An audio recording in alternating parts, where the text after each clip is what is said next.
It's a day that I found extraordinary. As Chris was saying, when you're a fan of the world, it's so exciting when you come into days where there's like really big set pieces and there's like a ton of supporting artists all dressed up and you really feel like you're a part of the world. There was a scene that we had in Gastown where I just remember looking around and thinking, this is meant, like everything that was going on. I was driving the rig, you were on the 6 foot. It was just like very, very cool, very heavy metal. Yeah, I think when Dementus and his horde first arrived at the Citadel, and I think there must have been 50, 60 vehicles and bikes, and it was just like chaos in the best kind, and you couldn't help but be affected by that energy, and then it played into the performance. And I mean, most days, you know, began with start your engine, or each take began with start your engines, and the place would erupt.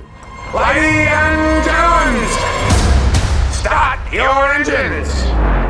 It was all pretty mad and chaotic. Beautifully. I'm Furiosa! I miss how strong I was. I was really strong for this movie, and I'm not as strong. And so your guns. It's not the same. When you're not on the war rig every day, it's not the same. Don't even. Who do we have here? It was extraordinary, and it was really beautiful to be able to chart her evolution the whole way through. Mostly because wasteland rules dictate that you're just trying to survive at all times, really. And so because we have 15 years, you get to see her mold and change and kind of accept the circumstances around her, and so understanding why exactly she is the way that she is was something that I really relished, and I found a wonderful journey to be on. I love the chaos of the character, you know, it was rather liberating and freeing, you know. The superhero, which I've loved playing, but there's things you've got to abide by. This character was allowed to be incredibly flawed and complicated and contradictory, and you know, he was insane and awful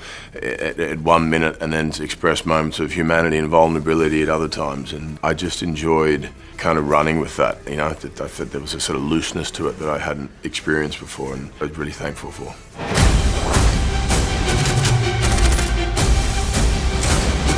I think they're great companion pieces, and they are very different. I often say Fury Road feels like one breath. It's like, this breathes, and this has a lot of interesting lyrical moments as well as the kind of big bombastic stuff, which is not to say that Fury Road didn't have those as well, because it does. It's just got a kind of different rhythm to it. But yeah, I really think the two things are going to feed into each other.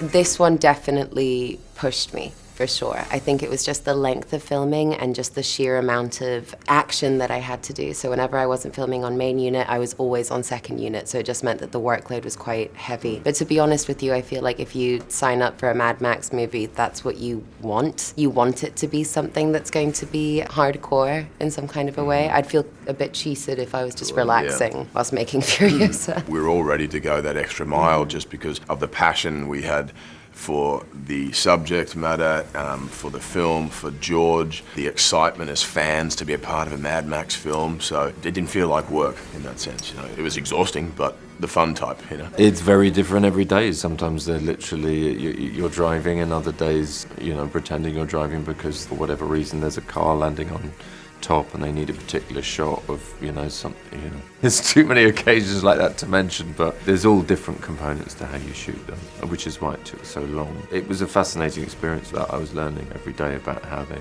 shoot stuff. I very much felt part of a team, and every department really has a sense of authorship about what it's doing, because although it's George's vision and he has it kind of all in his head what he wants, he really wants to wrestle each idea out with, you know, how everything looks and sounds and feels. So it really felt like teamwork, and I enjoyed that.